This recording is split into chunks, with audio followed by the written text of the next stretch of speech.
வரமாய் மழை ஊற்றுவாயே. வாராத போதும் வரமாகும் வேலை.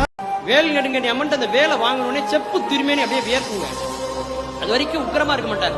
வேலு வந்த உடனே அவர் செப்பு திருமேனி. அது மூலவர் கூட கிடையாது. மூலவர் வச்சும் பிரதிஷ்டா பண்ணிருப்பாங்க, மந்திரம் வச்சிருப்பாங்க, தகடு வச்சிருப்பாங்க, ஒண்ணுமே இல்ல. அப்படி வேறு ஆண்டுதோறும் இருக்குது.